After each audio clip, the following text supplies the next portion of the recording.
সেটা হলো যে ভাই একটা হালত আসছে, ভুল বোঝাবুঝি হয়েছে, এটা আস্তে আস্তে ঠিক হয়ে যাবে। তো এই মনে করে শুরুর দিকে মনে করেন যে যেভাবে চলতেছিলাম সাথীদের সাথে ওইভাবেই চলতেছি, ঠিক আছে। এর ভিতর দিয়ে বিভিন্ন ধরনের কথা আসতেছে, পরামর্শও চলতেছে, কি করি কি না করি। বলে হুজুর সমস্যা নেই, আপনি মেহনতের সাথে আছে, মেহনতের সাথেই থাকেন, কিছুদিন গেলে আস্তে আস্তে সব ঠিক হয়ে যাবে, আপনি আপনার ওস্তাদের সাথে মিশতে পারবেন, মিলতে পারবেন।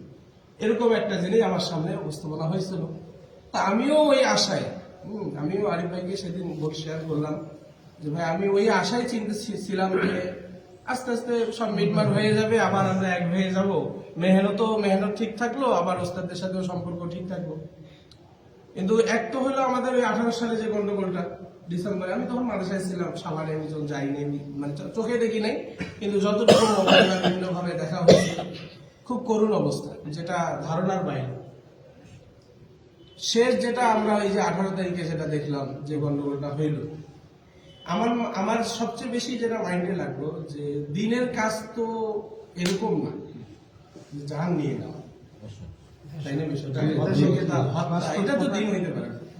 সিবাবুল মুসলিমি ফুসুকুন ওয়া কিতালুহু কুফরুন, কিতালকে কুফরের সাথে বলা হয়েছে, যে কুফরি একটা কাজ। তো দাওয়াতের কাজ বরহাক, অবশ্যই এটা হক কাজ এবং আজিমুশান কাজ। এই কাজের দ্বারাই লক্ষ লক্ষ কোটি কোটি লোক হেদায়েত পাচ্ছে, এটা স্বীকার করতে হবে। কিন্তু এই কাজ তো আমাকে কখনো এই বদ আখলাকি শিখায়নি। যদি এই বদ আখলাকি হচ্ছে, তাহলে বোঝা গেল আমি কাজ করতেছি না। আর যদি বলি আমি কাজ করতেছি, তো আমি মিথ্যা বলতেছি, আমি ধোকা দিচ্ছি, উম্মতকে ধোকা দিচ্ছি। তো এই জিনিসগুলো আমার মেন হলো মাইন্ডে, এই জিনিসগুলো আমার প্রশ্নবিদ্ধ হয়েছে যে কেন আমরা এরকম করতেছি। এরকম করার নামেই কি দিনদারি? এরকম করার নামেই কি দাওয়াতের কাজ?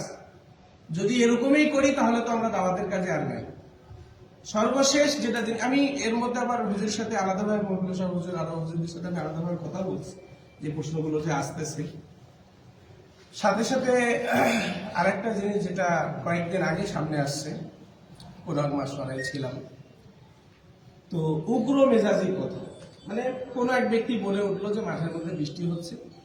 হ্যাঁ, তো আরেক সাথে আবার বললো যে হয়তো বা আগে কখনো বৃষ্টি হয়েছিল, ওই ভিডিওটাই ফেসবুকে হইতেই পারে, ওটা হইতেই পারে, ঠিক আছে। পরে এক সাথী আবার বলে উঠলো যে মাঠ নাপাক হয়েছে, ওটাকে পাক করার জন্য আল্লাহ বৃষ্টি দিয়েছে। কথাটা একদম আমি সাথে ধরলাম যে ওইখানে তো ভাই ইস্তেমা হয়েছে, দিনই কথা হয়েছে, দিনই কথার মজলিসকে যদি আমরা নাপাক বলি, এটা আমাদের উগ্রতা বা অতিরঞ্জিত কথা না? এই অতিরঞ্জিত কথা বলার জন্য তো আমাদের বড়রাই নিষেধ করতেছে। নিজামুদ্দিন থেকেও তো নিষেধ করে যে তোমরা সবর করো, ধৈর্য ধারণ করো, জবান দারাজি করিও না। আমি এভাবেই বললাম। তো এটা আমাদের বাড়াবাড়ি, এই বাড়াবাড়ির করার কারণেই তো আমরা যত ফিতনার মধ্যে পড়তেছি। এইভাবেই আমি বলছি, এই বাড়াবাড়ি করার কারণেই আমরা যত ফিতনার মধ্যে পড়তেছি। তখন আরেকজন কথাটা নিল, যে নিল সে মাথা পর্যায়ে, সৈয়দপুরের মাথা পর্যায়ে, সে কথাটা নিয়ে বলতেছে যে না, এখন আর বাংলাদেশে এগুলা চলবে না, আদব আর বেয়াদবি চলবে না, ঠিক আছে। এখন প্রয়োজনে জবানও অতিরঞ্জিত করতে হবে, প্রয়োজনে মারামারিও করতে হবে, সবই করতে হবে। তাহলে দেখেন বিষয়টা, তাহলে বোঝা গেল যে আমি আবার তখন বললাম যে সাতসামও তো বলতেছে সবর করার জন্য, জবান না খোলার জন্য, তো সাতসামের কথা আমাদেরকে মানতে হবে না? বলছে না, সাতসাম আমাদের মডেল না, সাতসামকেও মানা যাবে না, সব বিষয়ে সাতসামকেও মানা যাবে না। তখন আমার ভিতরে বিভিন্ন প্রশ্ন শুরু হয়ে গেল যে আলেম ওলামাকেও মানবো না, সাতসামকেও মানবো না, তাহলে আমরা কাকে মানি? অবশ্যই খায়েসাতকে মানি, মন মানি। তো খায়েসাত পূজারী যে হবে, সে তো অবশ্যই পথভ্রষ্ট হবে। তার মানে এখানে একটা জিনিস স্পষ্ট হয়েছে, যদিও ওইখানে আমি আর বলি নাই, আমি চুপ হয়ে গেছি, আমি এরপরে উঠে চলে আসছি।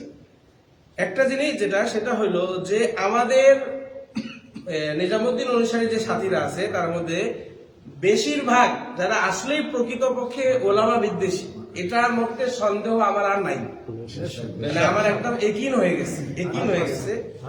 ওই ওলামা বিদ্বেষী লোকেরাই যখন দেখলো যে একটা পরিবেশ তৈরি হয়েছে, যে নিজামুদ্দিন আর ওলামা, একদিকে ওলামা ইকরাম, একদিকে নিজামুদ্দিন, তো ওই লোকগুলো যারা ওলামা ইকরামকে দেখতে পারে না, পছন্দ করে না, তারা ওই দলে যোগ দিয়েছে।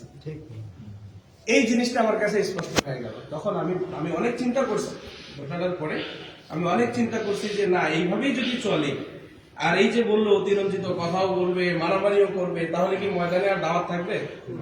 যদি দাওয়াত না থাকে, মারামারি থাকে, তাহলে তো আর এই মারামারির সাথে আমার আর টাকার দরকার নেই। তাহলে তো দিন বা দিন পরিস্থিতি আরো খারাপ হবে। ওলামা ইকরামদের সাথে মিলামিশার যে একটা যে আশা ছিল, ওইটাও তো আর নাই। তখন আমি চিন্তা করলাম যে না, আমাকে এখান থেকে তওবা করতে হবে, আমার ওস্তাদদের দ্বারস্থ আমাকে হইতে হবে, ঠিক আছে? কারণ আমি যাদের সাথে মিলে কাজ করার জন্য আমার বড়দেরকে, ওস্তাদদেরকে ছেড়ে দিলাম, আজকে তো তাদের মধ্যে উগ্রতা দেখতেছি। তারাই তো আজকে কাজ দাওয়াতের উসুলের উপরে আর নাই।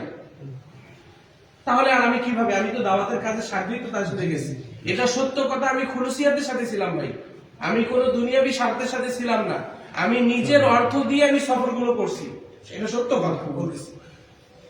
নুসরত ওইভাবে না, ঠিক আছে? আমরা যেভাবে আমাদের আসলে তো ওলামা ইকরামকে নুসরত করনেওয়ালা সাথীরাই ওলামাদের সাথে আছে, এটা সত্য না? যারা আগে থেকেই ওলামাদেরকে নুসরত করছে, ওলামাদেরকে নিয়ে চলছে, এটা তো বড়দেরই হেদায়েত। ওলামা ইকরামকে ইকরামের সাথে নিয়ে চলো, ওই ধরনের সাথীগুলোই সব আছে ওলামাদের, এটা সত্য কথা। ওই সাইডে আমরা যারা এখনো যারা আছে, বা আমি যে ছিলাম, বহুত কুরবানির সাথে আমরা ছিলাম। কিন্তু এই যে পথস্খলন দিন বা দিন রাস্তা থেকে সরে যাচ্ছে, দাওয়াতের মেজাজ থেকে স্বয়ং নিজামুদ্দিনকে এখন অস্বীকার করতেছে। এখন বলেন, যারা বলতেছে আমি নিজামুদ্দিনকে মানি, ওরাই আবার আমলে বাস্তবায়নে মানতেছে না, তাহলে বোঝা গেল এরা উম্মতকে ধোঁকা দিচ্ছে না? অবশ্যই এরা নিজামুদ্দিনের লেবুল লাগিয়ে উম্মতকে ধোঁকা দিচ্ছে। এখন এই ধোঁকাটা যারা বুঝবে, তারা তো অবশ্যই বুঝে নিবে যে না, এটা হলো ওলামা ইকরাম থেকে আমাদেরকে বিচ্ছিন্ন করার একটা ফাঁদ তৈরি হয়েছে।